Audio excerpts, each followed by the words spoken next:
Ma'am, stop right there. Put your hands on the car. I'm not stealing. The president said I could have this food. Ma'am, step away from the exit. Y'all are harassing me for groceries. I didn't ring a thing up because it's free now. That's not how it works. Turn around, place your hands behind your back. No, you can't do this. Cuffing left wrist. This ain't over. Huh?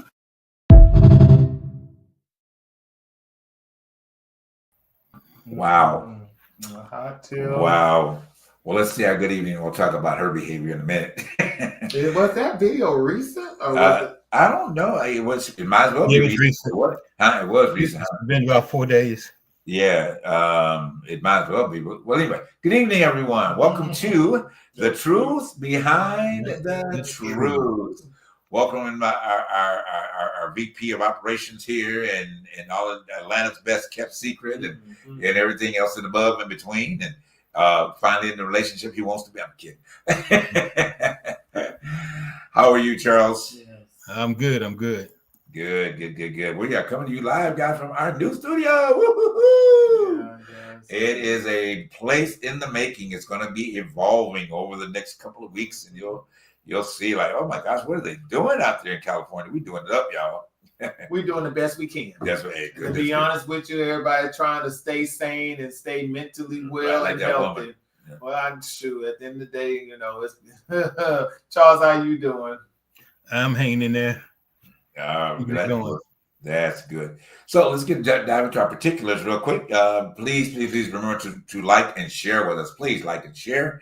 We need your likes. We need your shares. If we see something on the show that has been great for you, that has been a very significant spot for your life, take that and share the video with your friends and your family members. That helps us grow even further too, as well.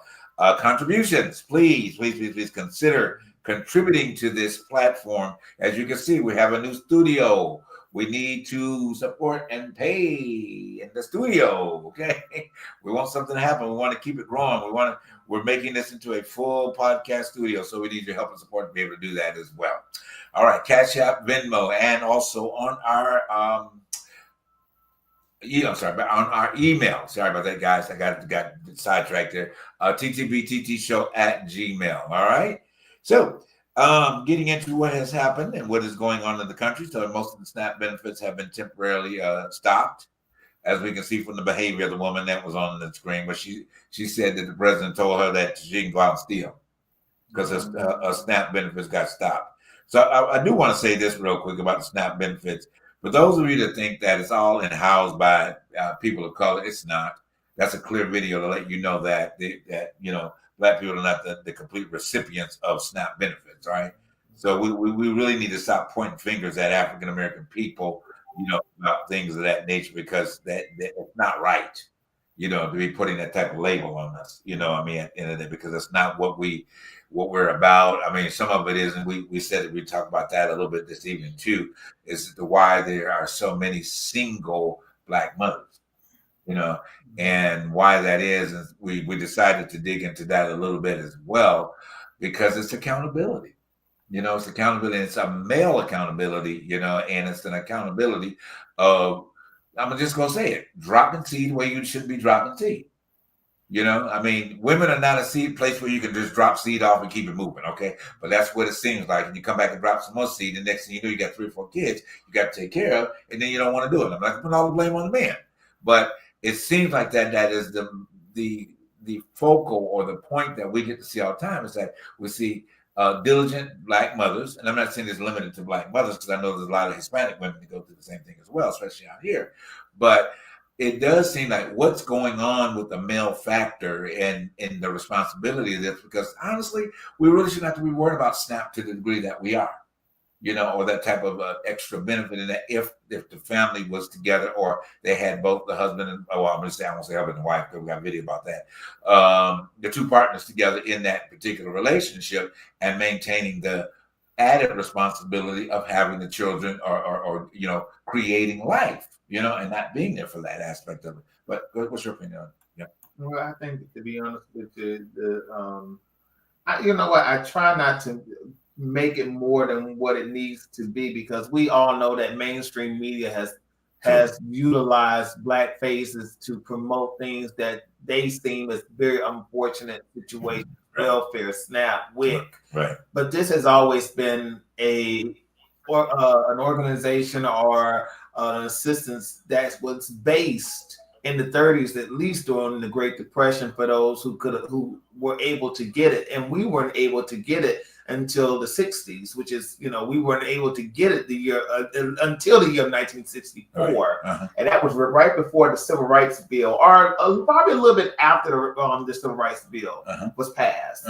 But the saddest thing about, like I say, about mainstream media, about any type of media, if it does, it needs to benefit those who it needs to benefit. The look of it needs to benefit the messaging, which is the messaging is a negative tone of a message, and black faces are always used as a negative connotation for those types of assistance right now. That's true. The assistance is needed. Right. But what is so sad is the fact that we all know those who live further down south and up here around in these negative woods on the West Coast, Midwest, up north, most of them are of our Caucasian brothers and sisters who utilize these, whether you are the elderly or the disabled, whether you are a single mother, where or you're a single mother with children. This is not only based on an African American narrative, but the mainstream media has utilized black faces for this messaging, bring down or to stereotype a group or a community of people. And I hate to say this, my mother was a single mother. I didn't have a father in the home, and we didn't utilize SNAP. I think my mom would have wanted to be on some form of a SNAP program or a WIC program, but she made too much money. And that was the same thing with me, either gaining when I went to school, when I needed Pell Grants. I couldn't get a Pell Grant because my mom made too much money. So this, one thing I cannot always go along with is the narrative that black women, whether they're single or they have kids, utilize these programs, because a lot of them don't utilize these programs. It's only a certain few, and we know of our certain few. I know people not within my family, but who through having children with certain siblings that, my brother, I know, for that situation, the mother utilized the SNAP program or the public housing program. But the saddest thing about it is, it's always going to be a negative connotation with blackface over any type of program that is utilized by the government or by whatever to show that, these people take advantage, they steal. And that's a sad thing that the Black Caucus and the NAACP have not fought tooth and nail against this messaging. But do you agree with that, Charles? Yes, true. But statistics show that most red states are recipients of SNAP. And they also show that they're proportionally 60% of SNAP is basically white people. So, but there are a large number of children and elderly, because before Medicaid and I guess you call it the full extent of SNAP, elderly people were eating cat food. So, until they expanded those folks were suffering because the pensions weren't keeping up with the cost of living and so forth. So, just like the insulin that Biden cut the cost of and Trump took it away. I mean, you can't, as the topic today says, let them eat cake. They don't care how we feel, what we feel. Trump threw a party talking about, don't kill nobody for a little party. So they threw a big party in his gaudish little ballroom area. Yeah, I think we have a little clip of that. Go ahead, Charles. I'm sorry. Now this.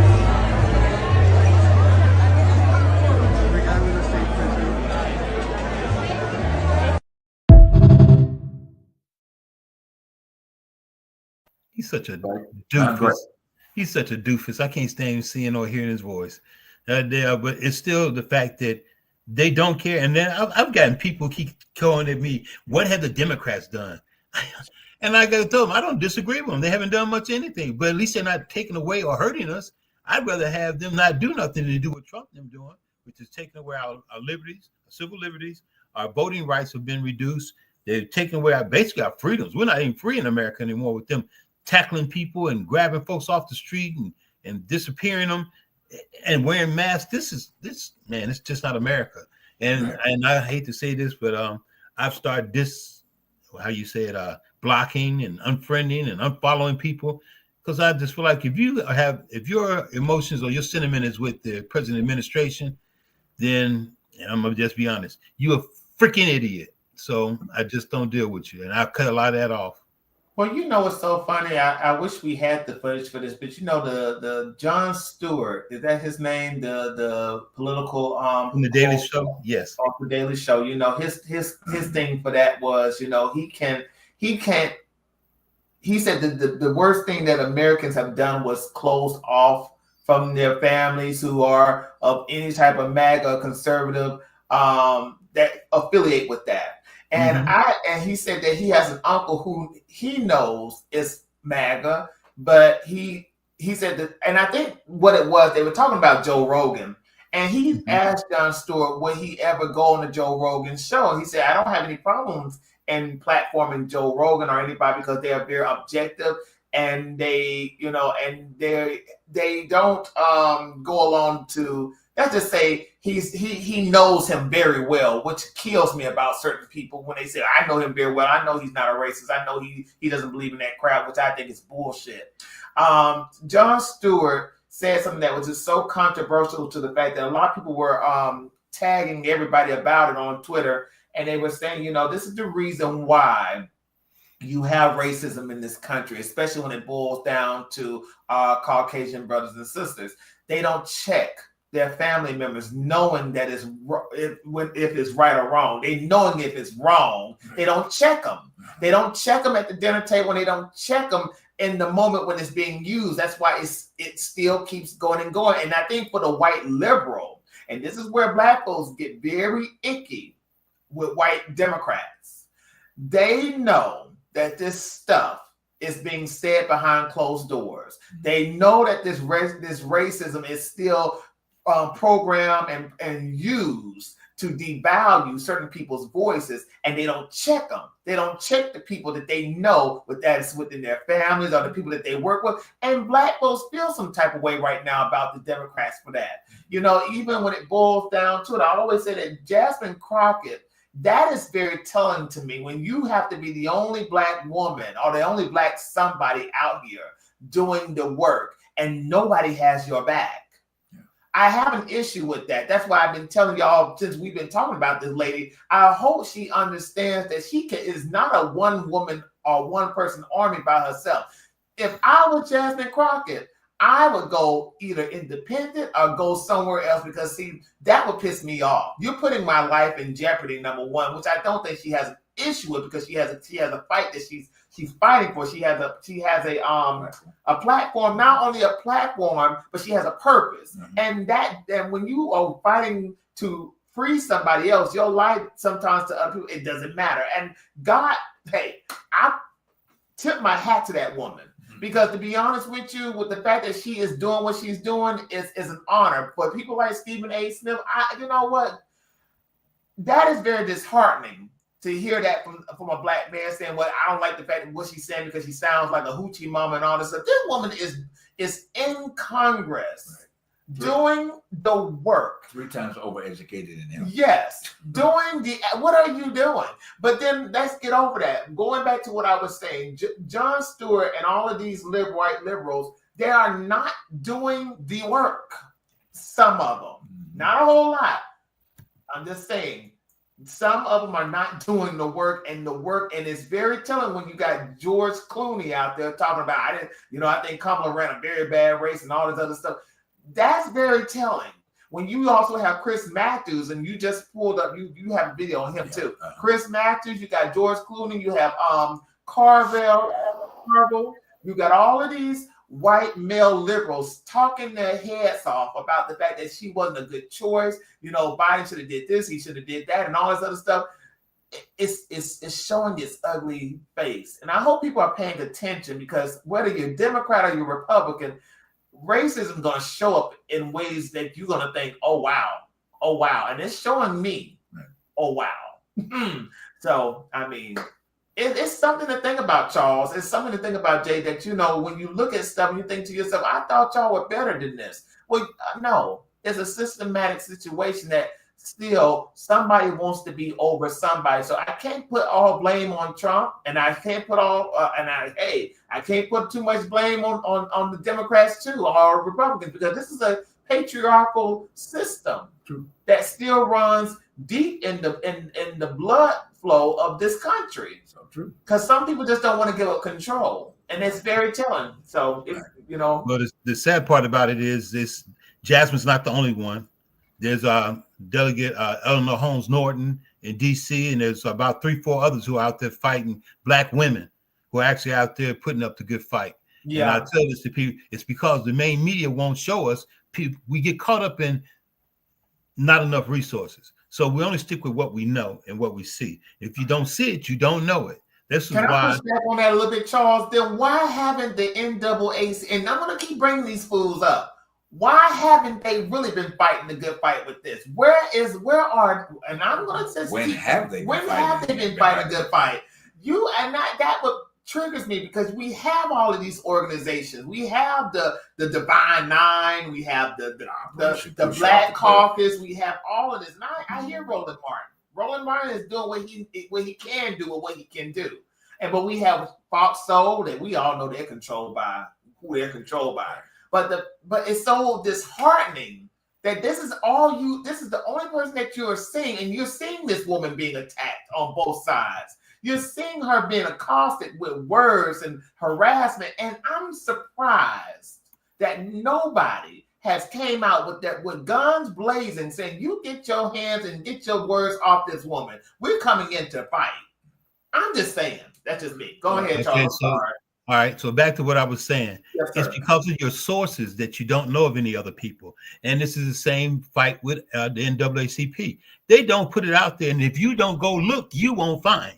And this is not that they're not fighting. It's not that the SCLC is not fighting. It's not that these folks they're being overrun with the media. We don't control the media. And like you say, Roland Martin is only out there because he's fighting hard to get out there. But that's because most of us know him.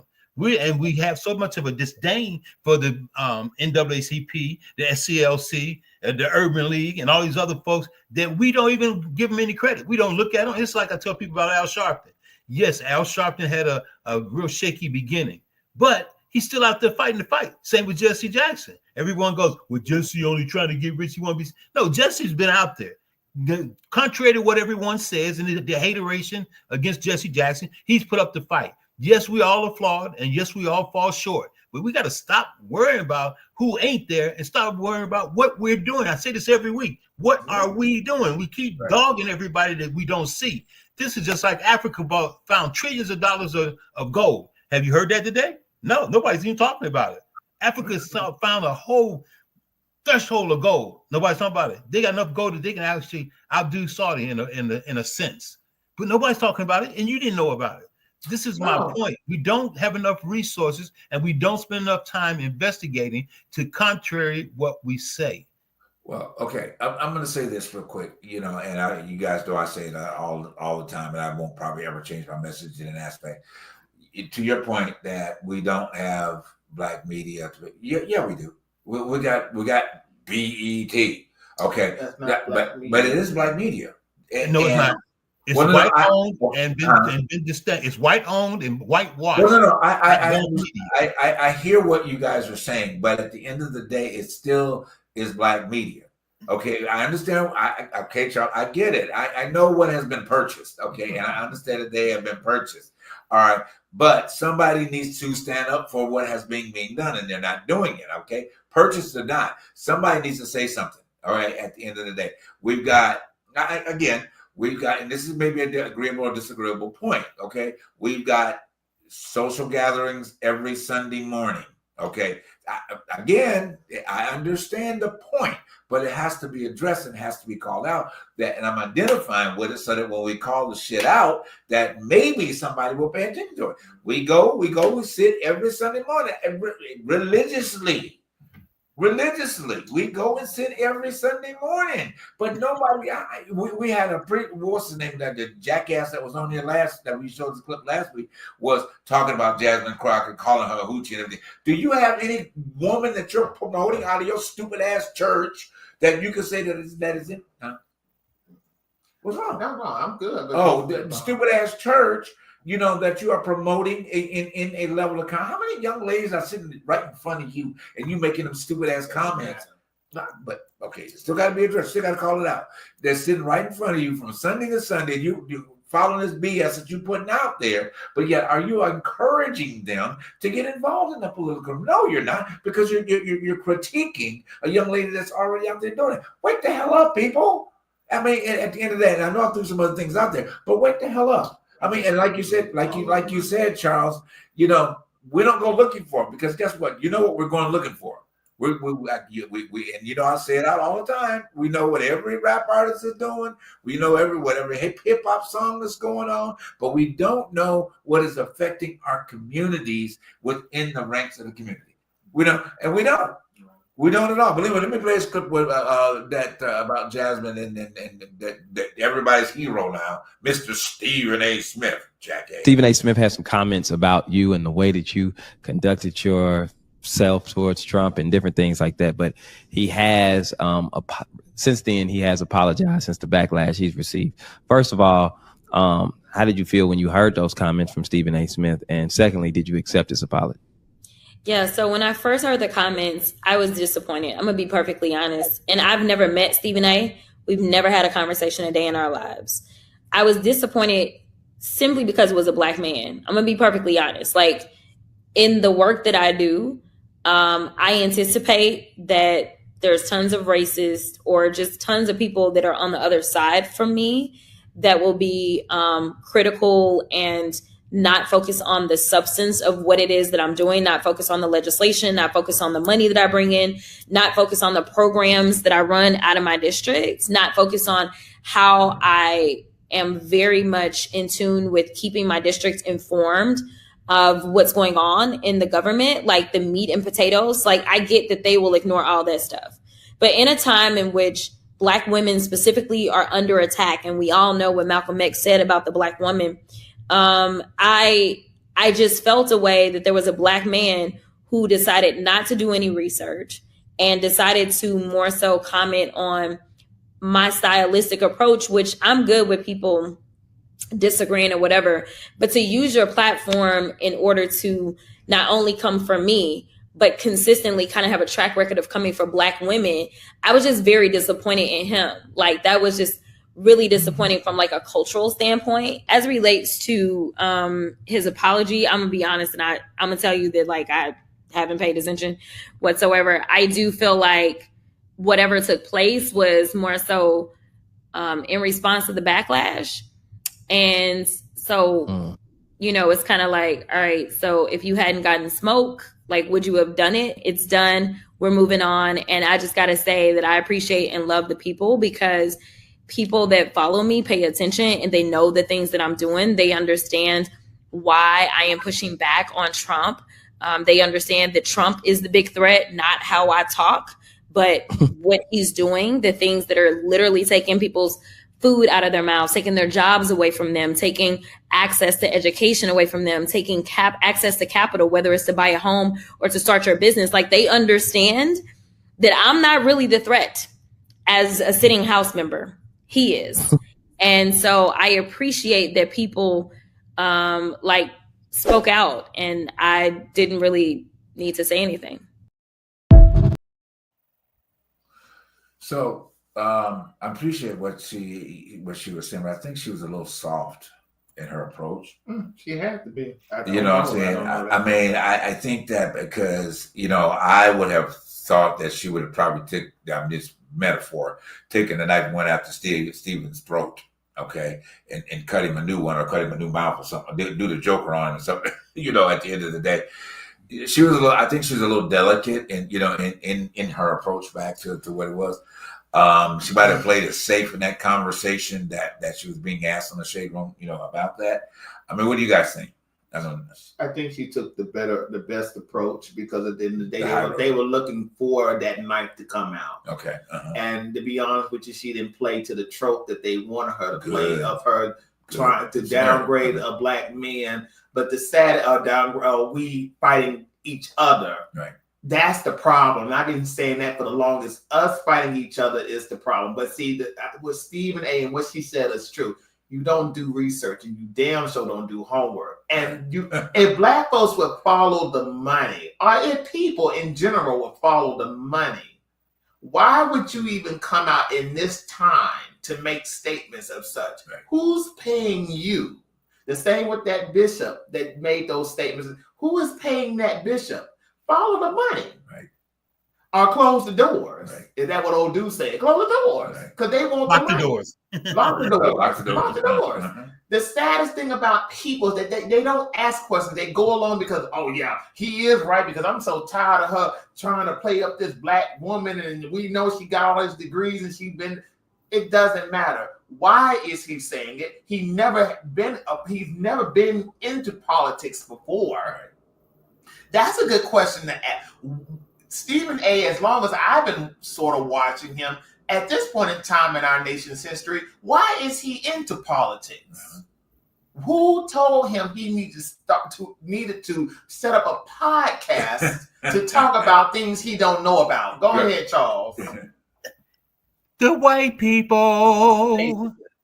You know what I like about this situation is that they utilize black voices to gaslight us. Let me also give you another observation. They gave him $100 million.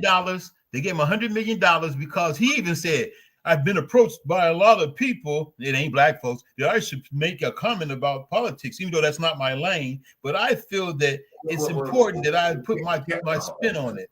And this man is, Charles? And you said gave him how much money? $100 million. Wait, can you say that one more again?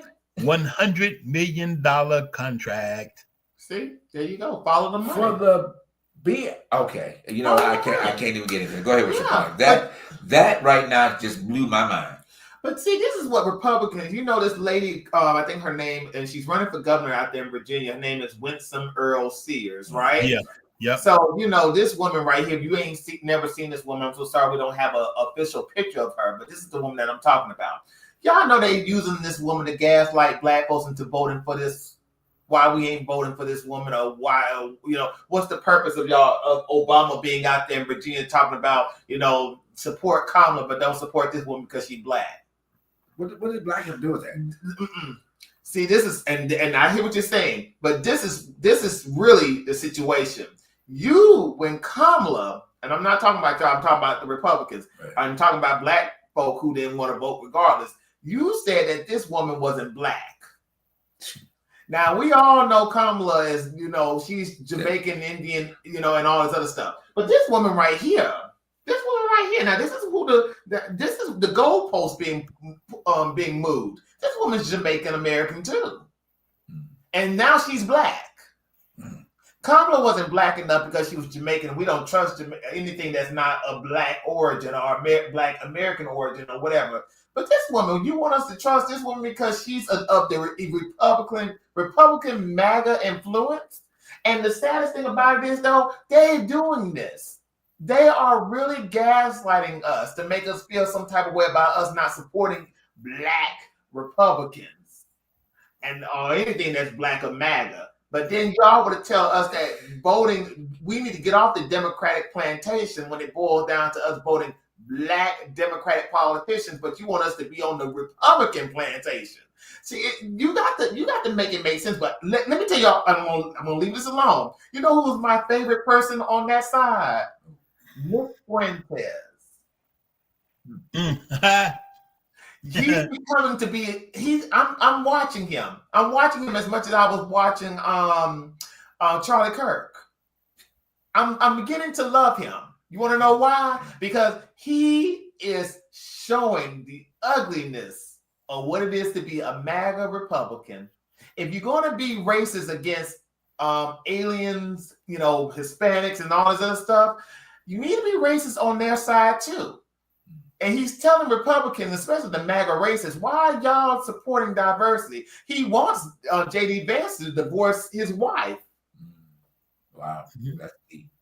Yeah, it's getting ugly. It's getting really ugly. Go ahead, Charlie. Did you see my note as I put across the scroller?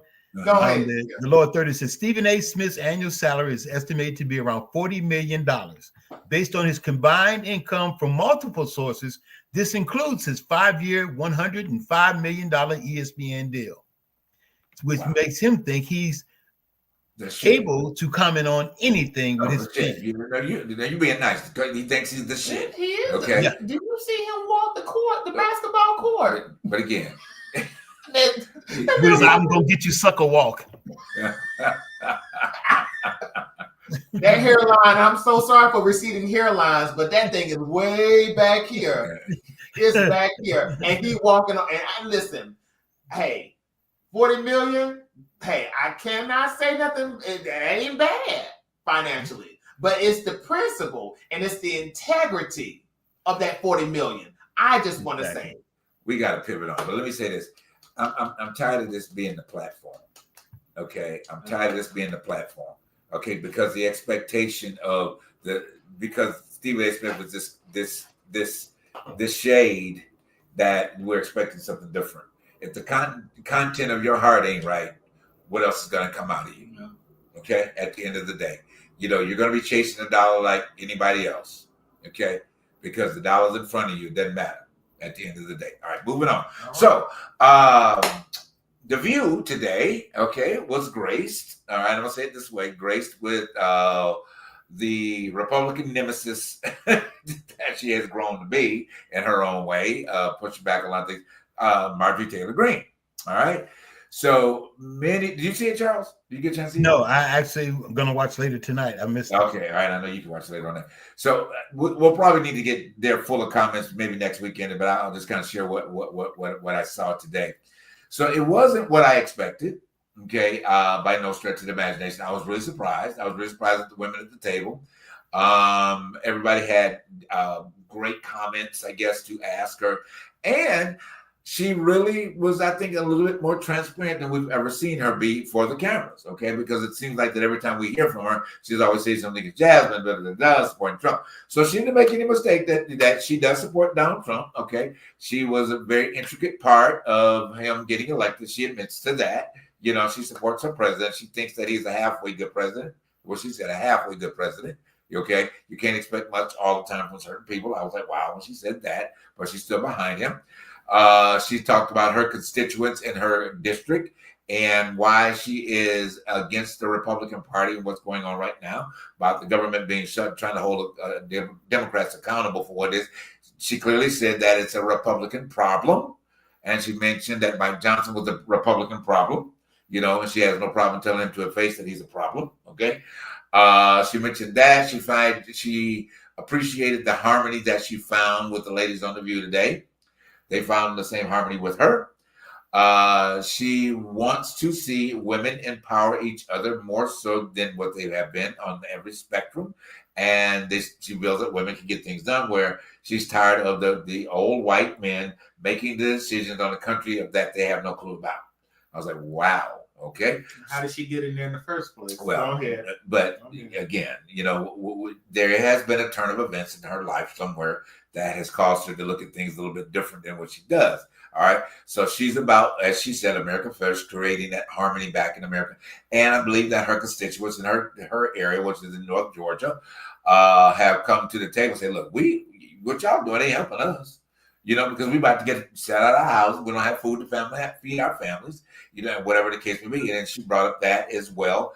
And she talked about how it's affecting her own family. SNAP program is affecting her own problem. So it was decent to hear something other than that. And then she also mentioned about the sound bites that everybody has made a framework of how she is.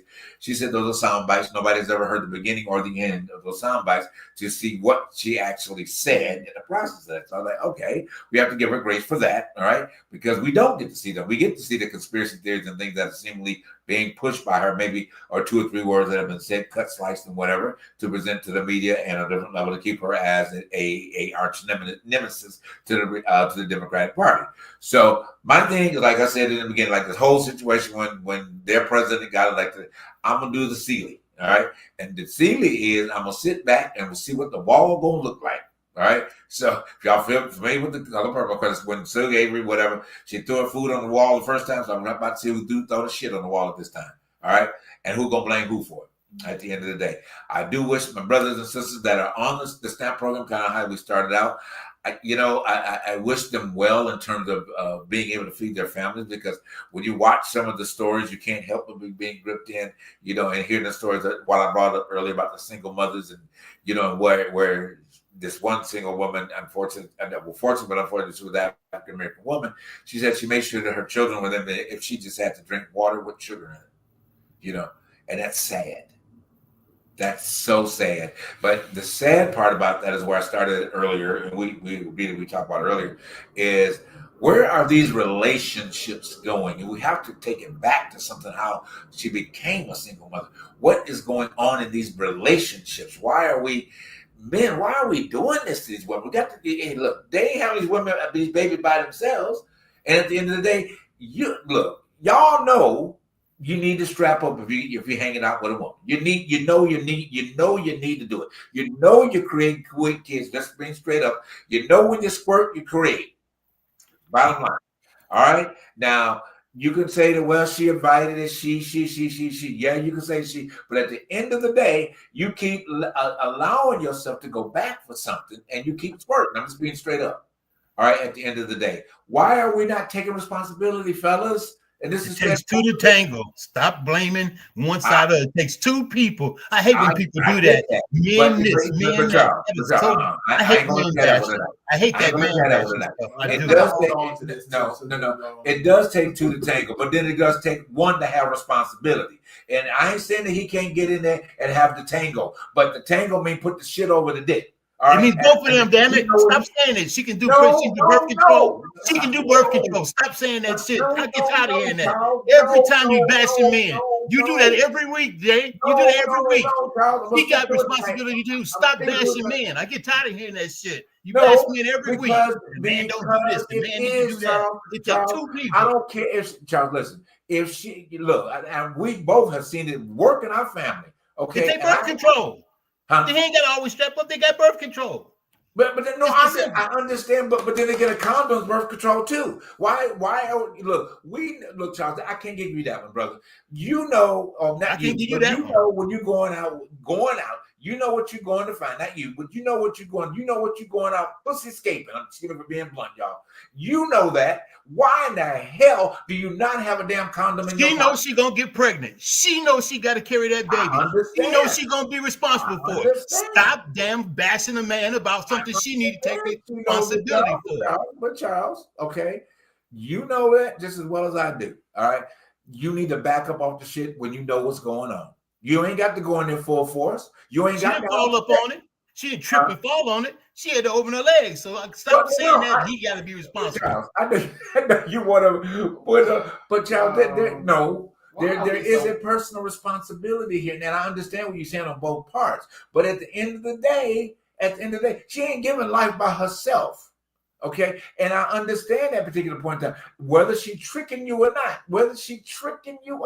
you still got to cover your shit up, Charles, and be in the right place. And she still can do this.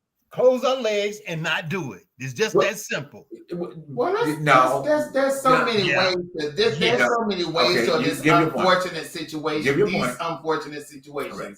You have to understand that at the end of the day, we cannot always. It cannot always be based. This situation cannot always be based on lust, because it could not have been lust in the situation in itself. It could have been the fact of and I hate to say this, but there's so many ways that a child could come into this world. Now we know it comes through sex, but how through sex? We know that it could be through the forms of some form of rape. Some form of molestation. But no. I hear what you're saying. But you got to also remember, a lot of women out here cannot even afford abortions. They can't afford abortions. Not to say that a lot of them need to go through those methods, because there are so many ways to deal with situations. You can protect yourself in a lot of those situations, though, Jay. You don't need to have sex then. Jay, did you not hear what I just said? Yeah. Sometimes it's not always based on those situations. It could be based on situations where it just didn't need to happen or through force. But wait a minute, hold on. Because y'all are too passionate about this situation. It's kind No, of. I'm not passionate about it. I'm passionate about the responsibility on both parts. But hold on. But I am coming at the men about it, Charles. I won't back down on that. All right, because every man knows what he wants and what he's going to do. That's where responsibility starts. He knows what he wants, and he knows how he's setting himself up to go get what he wants. So if he's going to set himself to go get what he wants, then cover the shit up. That's all I'm saying. Okay. You can't put her in that responsibility of that when he knows what he's doing. Accept the responsibility that I didn't cover my shit up and I need to take care of my children. That's what I'm saying at the end of the day. Now, whether she kept it open or closed, you can say no. Just like she can say no, but he can say no. To me, he is the greater leader in the responsibility of saying no. Whether she is laying it out there or not, whether she came out there with her, I'm being graphic, with her breasts laying over in his face, he can still say no. I don't need this because I don't want no kid. I don't trust you, whatever. He can say it. But go ahead with your point. To be honest with you, I'm just saying that's not the only hypothesis of children coming into. And unfortunately, those who have had no other choice but to bring children into this world. You know, the saddest thing about this situation is I hear what you're saying, but it goes on both. It's just has to be of the same. Both responsibilities. That's what I'm trying to get at. Both should be responsible adults to say, you know what? No, I just can't make my life a shambles over this decision. Regardless of how I'm feeling in the moment, there's got to be some responsibility, not on the man and also on the woman. I always say there needs to be a plan A before there's a plan B. Right. Absolutely. And that is the problem. And listen, the flesh is weak. It says it in the Bible, the flesh is weak. When the spirit is willing. Well, hey, it is what it is. We as human beings, when we want something, we go after it.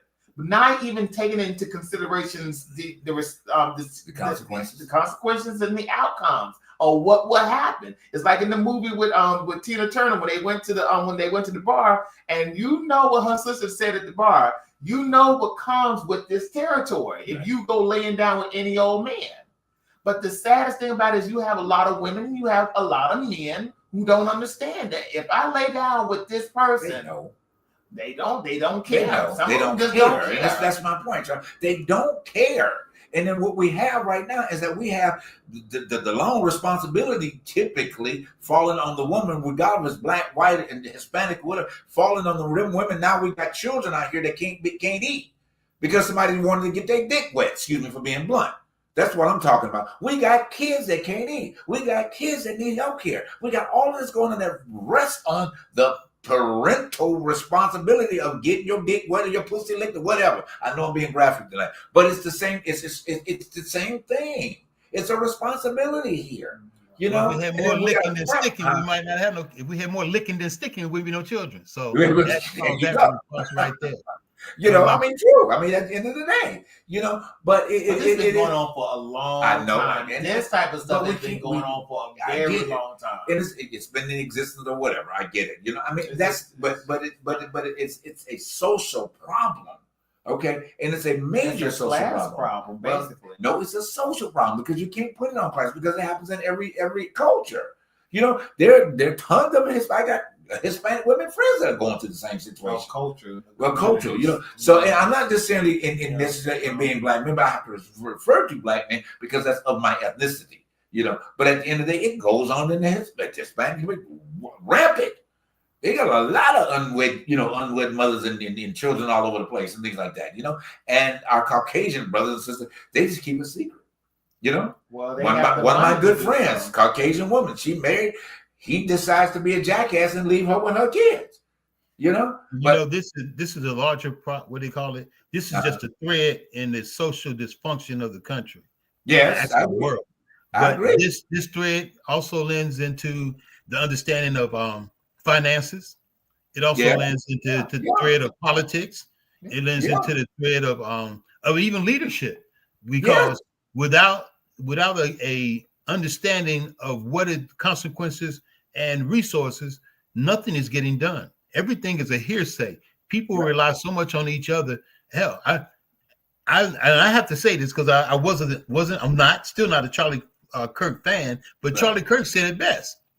There are too many dysfunctional moments inside the government that lead down to the people that we as the people should be fighting back against because they're doing a bad job. That's why they assassinated Charlie Kirk. Charlie Kirk was finally coming into the mindset that, hey, the government's doing a lot of stuff they shouldn't be doing and is just participating in this dysfunction of the country. Look at this dude talking about something. It don't hurt the party a little bit. When they're taking food away from kids and elderly, when they're taking medication away from folks throughout the country, but it don't hurt the party a little bit, and it don't hurt to put a little more dime. Give what do you say? Argentina's struggling. Okay, so who are you the president of? You worried about Argentina struggling? What about the people here that are struggling? He's becoming to be the president of Nigeria too. You know, he's trying to drop bombs and fight a war. He wants to go somewhere else and cause trouble that ain't even in his lane. Why are you over in another country worried about what they doing? But you know what we were just talking about when it comes down to the single mother and all of this stuff, you do know that it always boils back to black faces when it boils down to single mothers. We always become the 6 o'clock news for our issues. And you just said it yourself. You don't hear about it within the Hispanic communities. It's a secret within the white community, and you damn sure ain't gonna hear too much of it from the Asian community. So who is the 6 o'clock news for our woes and whining and stuff? It's us. We put our business out on Front Street instead of us handling the situation. Right. We go out and spread our woes and craziness to everybody else because it's more like entertainment for everybody to say, you see, they can't get their shits together still because look how many black fathers are not in the home. Right. Even white folks are saying it right now. Yeah. The reason why these black kids out here doing so much, they ain't no fathers in the home. Right. Well, where did they get that from? Right. They didn't just come up with that. They knew about it, but they never had the platform to say it. Right. But who gave them the platform to say it? I mean, once you keep it's the same thing with the N-word. You go out there in public and you rap it, you say it, and you're gonna tell somebody else they can't use it because you can use it. You've been singing it.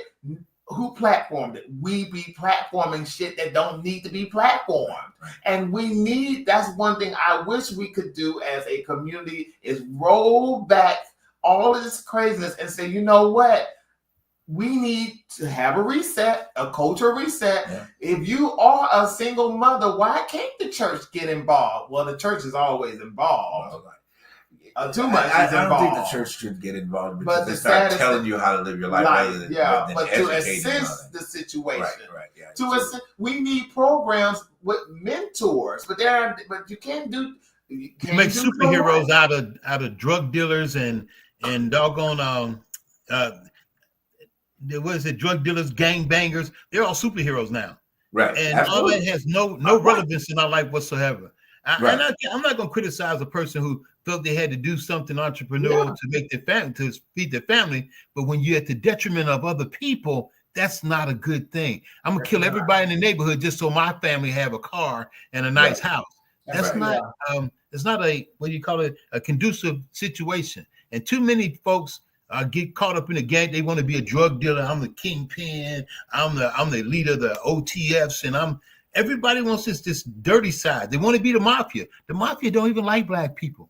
The Munyans, you spirit chuckers, they don't care nothing for you. But yet you want to be like them. We spend too much time trying to worry about the wrong thing. And that's the thing that bothers me the most. We don't have any compassion or understanding for ourselves or even any pride. We take pride in all of the wrong things. How to have 20 babies. I can have 20 babies. How many baby mamas you got? I got 18 baby mamas and 20 babies. But we celebrate that. I mean, is that the brag? We have celebrities, celebrating the fact that how many kids they're going to father, and you put it on public media. That's Nick Cannon, you know what I'm saying? You put that shit out there. He's not the only one, of course, but he's the one that's been this public jackass for putting the shit out there at the end of the day, So I mean, and it goes in, but just perpetuating this unnecessary cycle, and then people, because they want success in their life, okay, then they see this, what they consider marginal success by the rappers, by the gun bangers, so therefore what I aspire to do is to be like them and not create more problems in the community, especially in my own family.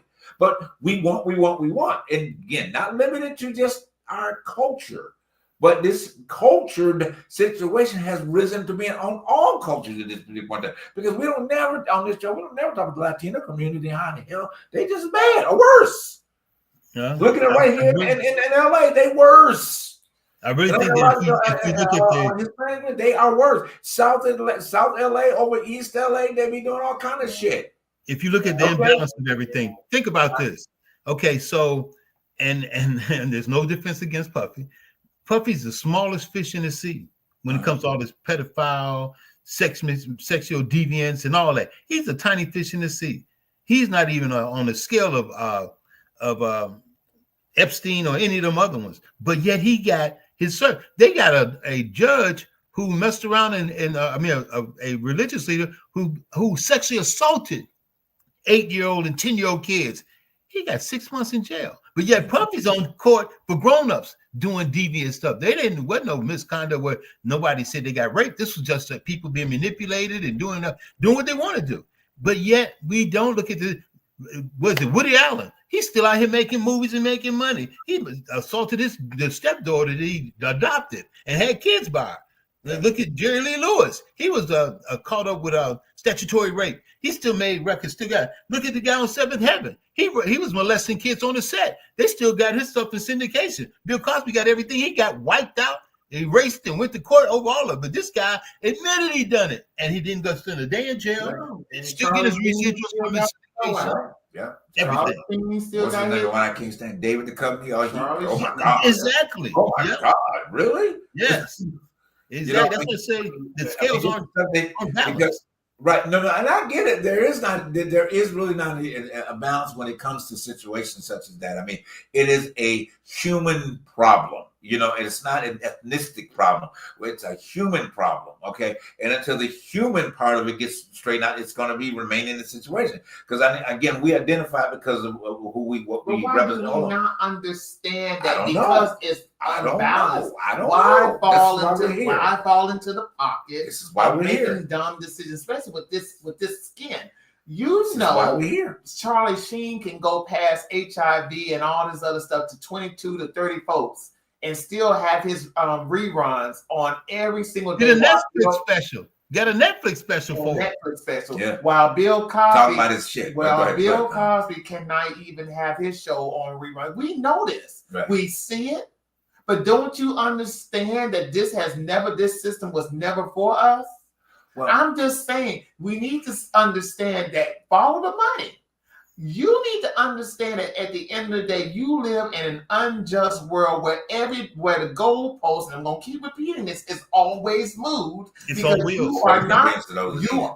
Because you are not of the persuasion of what this government and this system was built for. And that's the problem with most black men, because of the simple fact that I watch some of these podcasts. I listen to what they are saying. And in the back of my mind, I'm like, Negro, stop. Because what you are not understanding is you can go and impregnate as many women and do whatever you want to do, but it's going to come with a consequence. Yeah. It's going to come with the simple fact of either you're going to cop up some money or it's jail time.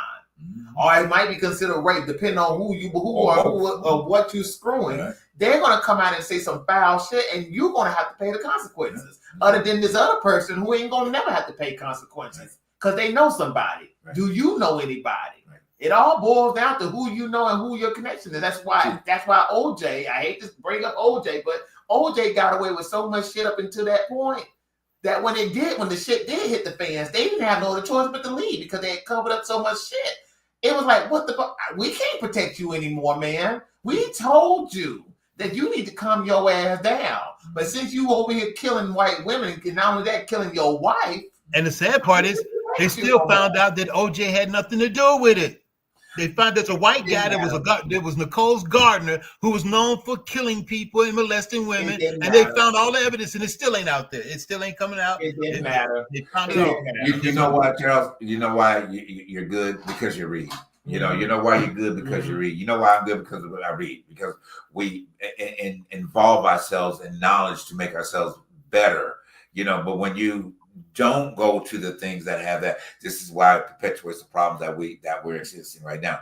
So I'm gonna play a video real quick about just how the relationship aspect of this is so lost, and where we are missing it. Missing the whole opportunity of what the benefits of why we don't have relationships and the importance of relationships. And if we have relationships, it minimizes the situation that we're talking about right now, because there's a commitment to one another. There's an understanding, and that doesn't matter how that relationship develops, be it two men, two women, to a man and woman, whatever it is, it's still based upon a foundation of a relationship. Commitment is a bad word to a lot of people.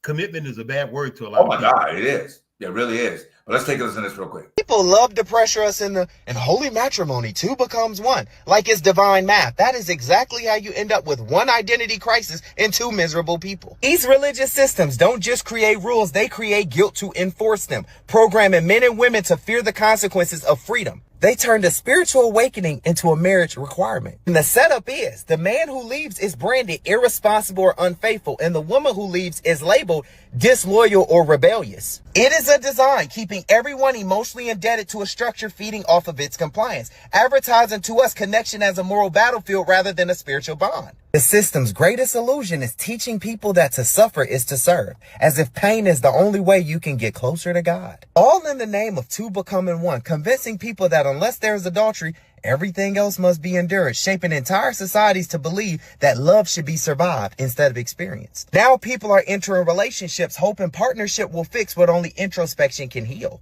Under the bondage of this is for God, because the system took a symbolic truth and made it literal. It externalized the metaphor, turned spiritual integration into marital obligation, and convinced us that it was divine order. But let me give you perspective. Two becoming one was never meant to be about bodies or vows. It was about the integration of our conscious and unconscious, the union of our masculine and feminine energies within the true self. So yes, what was turned into marital law was originally a symbol for individuation, the process of becoming whole. Once this metaphor got externalized, the collective psyche started chasing their missing parts in other people instead of reconciling with themselves. This only influenced marriage to become a stage where unresolved archetypes perform devotion while silently seeking healing. Then you have people, when they get up in age, they say, I haven't found my person. Most people haven't found their person. They're just with a person. Because of this influence, they did not find an alignment. They found an attachment. Once their consciousness catches up to the embodiment of who they are, that person won't even exist anymore. Once you break free from these systems, the soul recognizes itself. The search ends.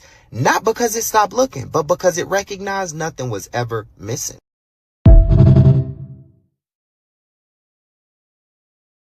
Exactly what we just talked about. The one thing that I wanted to mention tonight, what he said, which is a very challenging part for men, and I think this is why we have this divisional piece, and it goes back to even how we got highlighted about our conversation earlier on, Charles. Is that we don't want to admit to our masculine and our feminine. Okay, we don't want to admit to that, and then because one is stronger or one is lesser than, or one that I have to submit to one, I have to submit to the other. And when we allow ourselves to align, what she's basically talking about, that, and align what our sole purpose is as a human being, which as we are made up of our masculine and of our feminine, we won't be going out to do the things that we do. We respect men love to respect the masculine, but we do not want to respect the feminine of ourselves. And we fight against that opportunity, because if we respect the feminine part, it doesn't mean like whatever they consider feminine. There is a feminine nature. There's a caring nature. There's a caring nature that we all have, but men don't like to live up to that caring nature, because guess what? Society or your people group says that you're weak. You're weak because you allow yourself to go into that particular perspective. And why would you say to somebody that they're weak? Well, here's the thing. Our feminine side will make our choices better. Okay, that where the dominant male side, maybe one of the feminine side of our choice making will say, wait a minute, you're going too far in. You're going too far in this situation. Back up a little bit. Look at this from a different perspective, and we don't allow ourselves to align with ourselves as individuals and allow ourselves to embrace our masculine as much as we do our feminine, But he also said not to look for your partner to heal you too. Exactly. Exactly. That I didn't That's get that part. it. Go ahead. I mean- You can take that part. Go ahead. But he just said, not to look for anybody else to heal you from whatever that is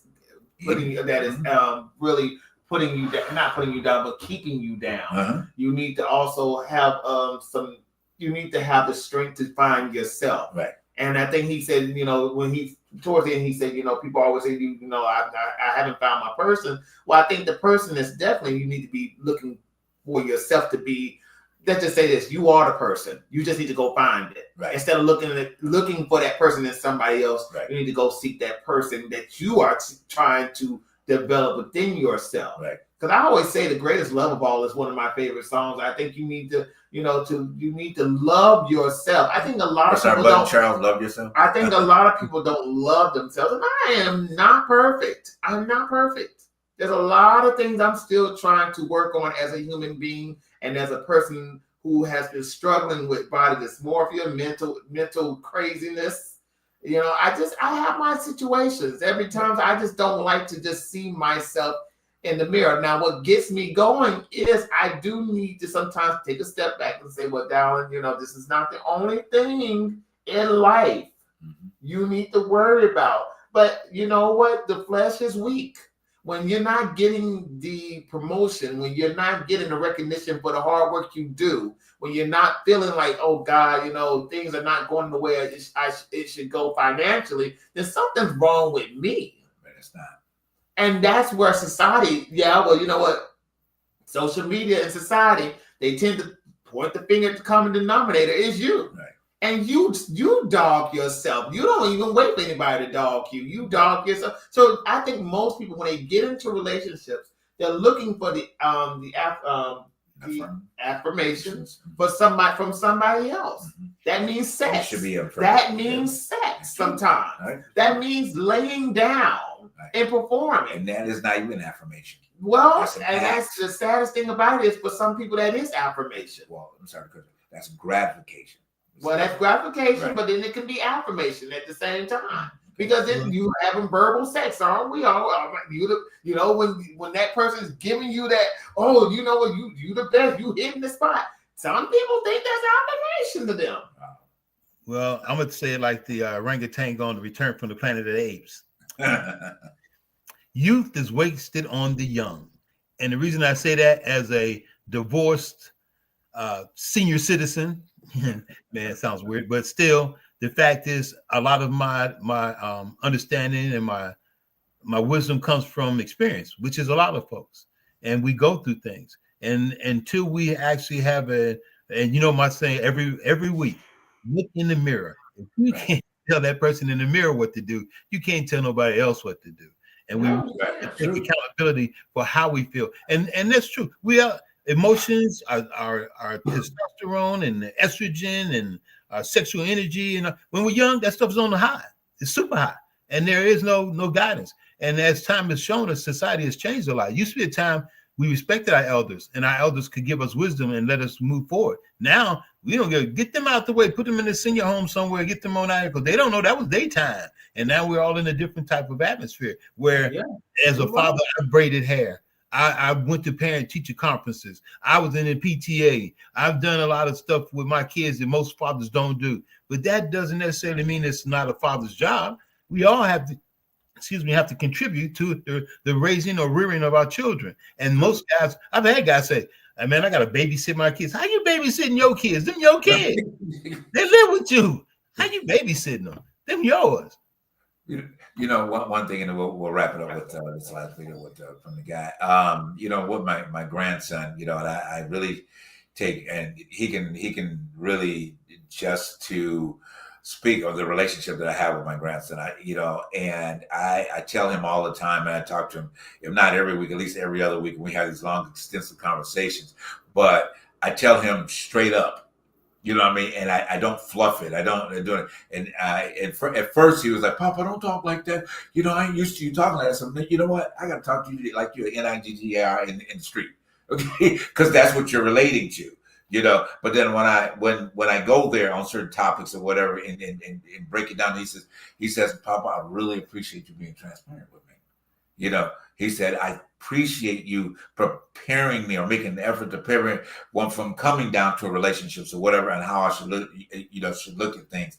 And then I always tell myself, well, your parents weren't the best example of that, and you can hold them accountable for that, but holding them accountable for it is not benefiting your life to where you have to go. They have to suffer through their own mistakes that they've already realized that they've made, and they've got to come to it and stop making those mistakes daily that they still do. And not even admitting to you that they have been wrong for the position that they put you in. But that's a whole other conversation that he and I both share. But he can speak for it because I love my grandson dearly. He is the legacy. And that's what I think about. He is the formulating legacy that will be carrying the name on from me. At the end of the day, and he needs to be framed of what this societal world is presenting, and it's not presenting one of total acceptance of here. Okay, you got to be better here so you can be accepted here. Okay, at the end of the day, but if you're not better here, you can't be accepted here at the end of the day, because here and here is where the green is going to come from at the end of the day. So you've got to understand yourself, number one, in the beginning of that, as a whole. But anyway, we're going to move on. And your clip was about the other one we were going to listen to. Hang on a second. To be honest with you, the country is moving towards Trump. I mean, these polls that come out and show him not doing well, I don't buy that. I think his strength is still greater than the Democratic strength. He is a stronger public figure than the Democratic people. I mean, Obama still has tremendous charisma, but Trump has strength. And I think that's what all voters look for. But they want a president who is a strong figure. And he's got it. And he can, it's just there. And half the country buys it. That's what I think, to be honest. The crazy part about that is every time, and I used to be a fan of Chris Matthews. I used to be a fan of Bill Maher. But as they get older, and this is no knock on Caucasian people, but white men always tend to go more right once they get older. Bill Maher used to be such a liberal and such a fighter for freedom and independence. Now he's always dogging black folks about what they don't do and why they do this and why. Because when white folks get older, they start falling into that trend of what used to be white power, and they become more conservative. Just like most black folks end up becoming more liberal as they get older, because they now realize that life is precious. You have to live it. You can't just ride it out. You have to get it. And that's why too many of our young folks are too busy thinking they're going to die now, before I'm 25, before I'm 30, before I'm 35. And then once they see they're not going to die, then they get settled in and go, now they want to tell the other people what to do. But you didn't listen. And that's our biggest problem. We don't understand that we have to reap what we sow. Everything you've done is going to show again later. And you can't tell a kid, don't be out here having a bunch of babies when you just had 15, 16 babies. How are you going to tell them that when you done it? Or you was out there spreading your wild oats. Exactly, yeah.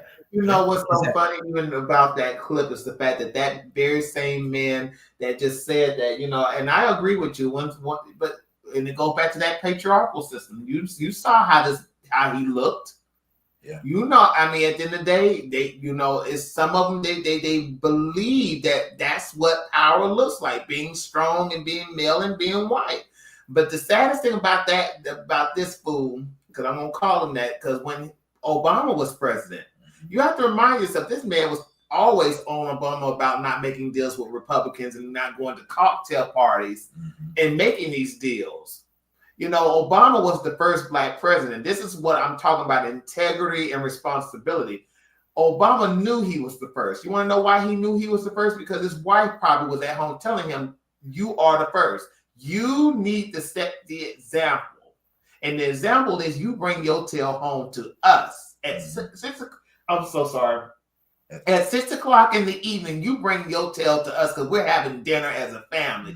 Do not go to no cocktail parties. Do not do anything other than us, but as a family and as a unit, because we are the only ones you should be trusting right now. This fool that just said what he said, why Obama cannot go and make these deals with the Republicans at these cocktail parties and have a drink like all the other presidents were.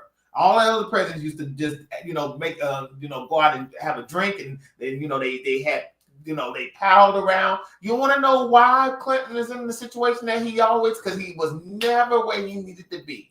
The same with JF Kennedy, the same with every other president who did everything outside of doing what he needed to do. But the saddest thing about this fool is he was ousted out of MSNBC because of those situations. And now he's talking about power. Well, hey, to each his own. That is. Well, we've covered a lot tonight. We covered a lot of passion. We covered, I think, some great topics. We've given you information once again to help you form your personal decision. You're having to do that based upon your relationships and understanding if you are pursuing or in a relationship that you don't understand why you're there, take a step back and look at yourself. Are you a needy person? Are you a needy person? Do you need that type of validation in that relationship in order to make you feel good? If you do, you're in the wrong place, because you should be feeling good about yourself. You should be finding affirmation for yourself. And that comes with, like you say, every day, Charles, not standing at the window pointing out at everybody else. That's not affirming yourself. You need to do like the Michael Jackson story always reigns back. Take a look at the man in the mirror every day that you get up, okay, and look past what you see.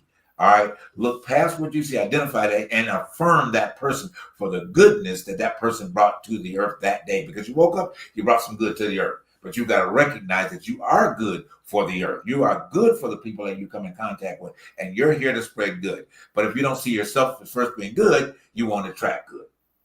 That's just simple as, there's this, that's all right. There's a little quick story about a movie that, I got 2 seconds to share. I don't know if you've ever seen the movie Bicentennial Man. If you do, I encourage you to go and watch it. It's a really, really good movie. Robin Williams was an AI, funny.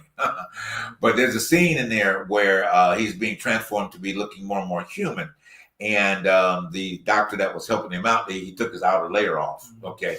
And he went to the mirror, and he looked in the mirror at himself, and he hollered, and he came apart. He said, "Oh my God!" He started hollering, and the doctor runs up and says, "Well, what's wrong? What's wrong?" He said, "I saw the inner me." And I was like, man, that is such a profound moment in that film, that how many people missed that, okay? Took a long look in the mirror and realized that he actually saw himself. And when he saw himself, it forced him to scream. Even as an android. How many times have we go in the mirror that we've been needing to be hollering at each other? You didn't recognize yourself. Yeah. You know what I'm saying? To recognize ourselves, But anyway, guys, please take an opportunity to recognize yourself. All right. Go in the mirror and scream a little while. All right. Till the real you comes out. That's a good thing. That's your assignment this week. Go to the mirror and scream till the real you shows up. Okay. The police may come. I know, right? But anyway, we do love you. Thank you for taking the time out to be with us tonight. We have got more to share with you coming up. If you're in the area that needed to vote tonight, please do so, whether it's ballots in mail or whatever. Make sure you've done your civic duty, as we talk about all the time. We send salutes to the Prop 50 that will get passed here in LA to help reframe the country, as a whole. And to the mayors that are, being chosen, in those areas that they need to be chosen, to the potential new governors and all that. But everybody has to do their individual due diligence. You can't wait on latest update. Democrats are doing very well. Oh, what's that? The latest update says Democrats are doing well there. Okay, perfect. Glad to hear it. Yes, indeed. All right. Well, you all have a powerful night. Thank you for tuning into what? The truth behind the truth. See you next week. Bye now.